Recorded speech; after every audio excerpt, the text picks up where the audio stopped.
Car Lazar i carica Milica.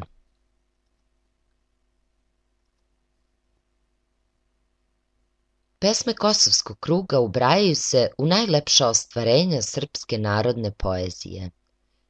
U njihovom tematskom središtu je Kosovska bitka, koja se odigrala 1389. godine na polju Kosovu. Kroz postupke i podvige kneza Lazara, Miloša Obilića, Jugovića i Vuka Brankovića nastajala je legenda koja je nadživela istorijsko vreme. Otkrićeš šta znači odlučnost da se brani otadžbina, svesna žrtva i mučenička smrt, junački podvig, ali i izdaja koja se ne prašta.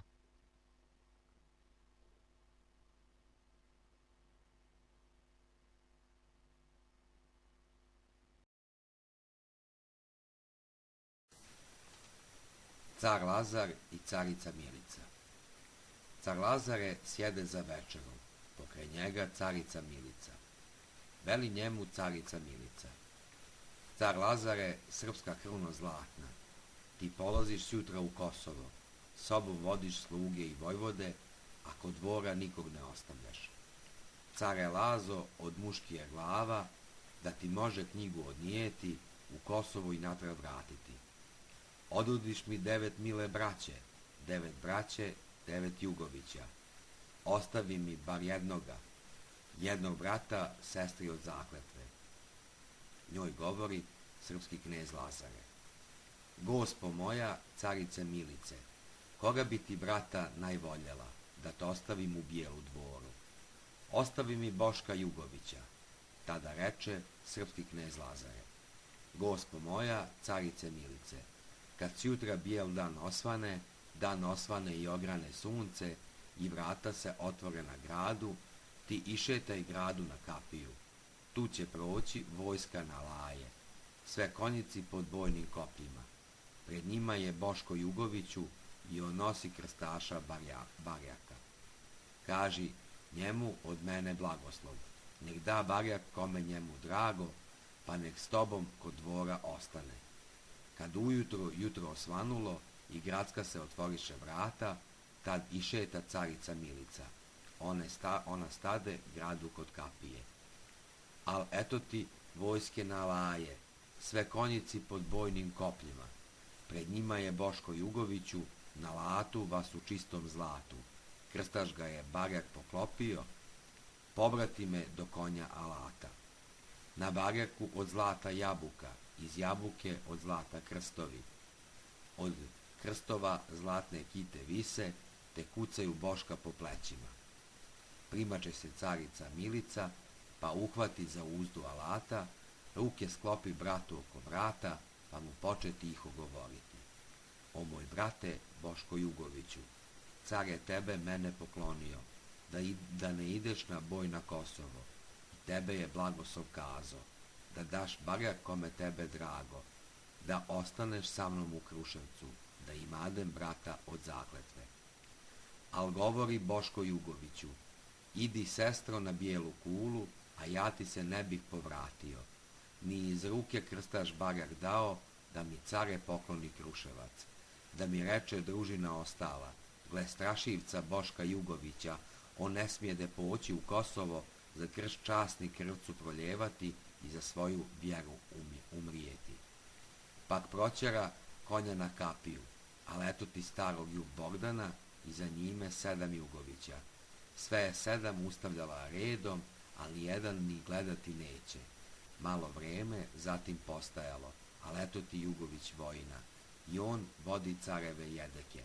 Pokrivene suvijem zlatom, ona pod njim uhvati kulaša i sklopi mu ruke oko vrata, pa i njemu stade govoriti: O moj brate Jugović vojne, car je tebe mene poklonio, i tebe je blagoslov kazo, da daš jede kome tebe drago, da ostaneš sa mnom u Kruševcu, da imadem brata od zakletve. Veli njojzi Jugović vojne: Idi sestro na bijelu kulu, ne bih ti se junak povratio, ni careve jedek je pustio, da bih znao da bih poginuo. Idem sejo u Kosovo ravno, za krst časni krvcu prolijevati i za vjeru s braćom umrijeti. Pa proćera konja na kapiju. Kad to viđe carica Milica, ona pade na kamen studeni. Ona pade, pak se obeznani. Ali eto ti slavnoga Lazara. Kada viđe gospu Milicu, udriše mu suze niz obraze. On se obzire s desne na lijevo, te dozivlje slugu Golubana. Golubane, moja vjerna slugo, ti odjaši od konja labuda, uzmi gospu na bijele ruke, pa je nosi na tananu kulu. Od mene ti Bogom prosto bilo, nemoj ići na boj na Kosovo, već ostani u bijelu dvoru. Kad to začu sluga Golubane, proli suze niz bijelo lice, pa odsjede od konja labuda, uze gospu na bijele ruke, odnese je na tananu kulu, al svom srcu odoljet ne može, da ne ide na boj na Kosovo, već se vrati do konja labuda, posjede ga, ode u Kosovo. Kad je sjutra jutro svanulo, dolećeše dva gavrana vrana, od Kosova polja širokoga, i padoše na bijelu kulu, baš na kulu slavnog Lazara. Jedan grakće, drugi progovara. Da li je kula slavnog knez Lazara, ili u kuli niđe nikoga nema? To iz kule nitko ne čujaše, već to čula carica Milica, pa izlazi pred bijelu kulu. Ona pita dva vrana gavrana. Oj Boga vam, dva vrana gavrana, otkud ste jutros polećeli? Njeste li od polja Kosova? Viđeste li dvije silne vojske? Jesu li se vojske udarile? Čija li je vojska zadobila? Al govore dva vrana gavrana. Oj Boga nam carice Milice, mi smo jutros od Kosova ravna, viđeli smo dvije silne vojske, vojske su se juče udarile, oba dva su cara poginula. Od Turaka nešto i ostalo, a od Srba i što je ostalo, sve ranjeno i iskrvavljeno. Istom oni tako besjeđahu, ali eto ti sluge Milutina. Nosi desnu u lijevoj ruku. Na njemu je rana 17, vas mu konjicu krv ograznuo. Veli njemu gospođa Milica. Što je bolan slugo Milutine, zar izdade cara na Kosovu? Al govori sluga Milutine. Skin me gospo sa konja viteza, umi mene studenom vodicom i zali me crvenijem vinom. Teške su me rane osvojile. Skide njega gospođa Milica i umi ga studenom vodicom i zali ga crvenijem vinom. Kad se sluga malo povratio, pita njega gospođa Milica. Što bi slugo u polju Kosovu, gdje pogibe slavni kneže Lazo, gdje pogibe stari Bogdane, gdje pogibe 9 Jugovića, gdje pogibe Miloš Vojvoda, gdje pogibe Vuče Brankoviću, gdje pogibe Brankovi Strahinja. Tada sluga poče kazivati. Svi ostaše gospo u Kosovu. Gdje pogibe slavni knez Lazare, tu su mnoga koplja izlomljena. Izlomljena i turska i srpska, ali više srpska nego turska. Braneć gospo svoga gospodara, gospodara slavnog knez Lazara, a jug ti je gospo poginuo u početku u boju prvome. Pogibe ti 8 Jugovića, gdje brat brata izdati nešćede. Dokle gođe jedan te cijaše, još ostade Boško Jugoviću, krstaš mu se po Kosovu vija, još razgoni Turke na buljuke, kao soko ptice golubove, gdje ogreznu krvca do koljena, tu pogibe Branko Banovi Strahinja.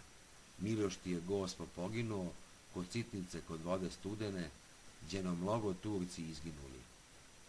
Miloš zgubi turskog car Murata i Turaka 12.000, Bog da prosti koga je rodio. On ostavi spomen rodu srpskom, da se priče i pripovijeda dok je ljudi i dok je Kosova. A što pitaš za prokletog Vuka, proklet bio i koga rodio, prokleto mu pleme i koljeno, on izdade cara na Kosovu i odvede 12.000, gospo moja, ljutog oklopnika.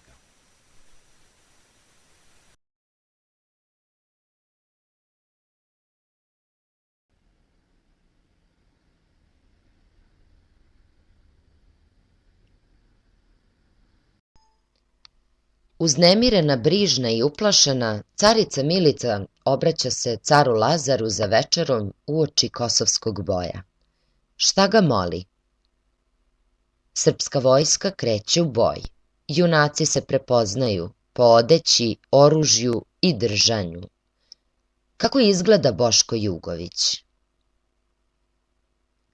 Sestra mu kaže da je car dozvolio da ostane sa njom na dvoru. Boško to odlučno odbija. Kojim rečima? Šta ti stihovi izražavaju?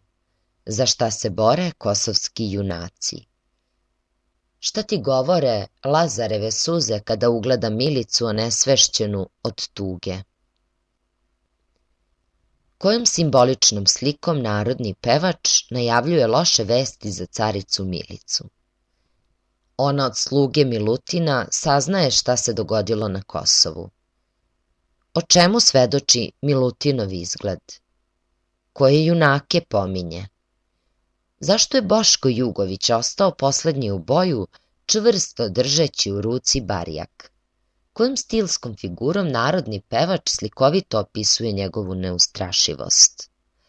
Ova, ali i druga pitanja pronaći ćeš u našem literarnom kutku.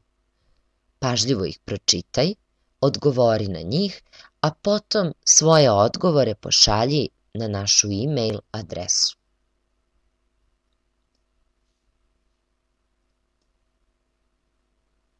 Kletve.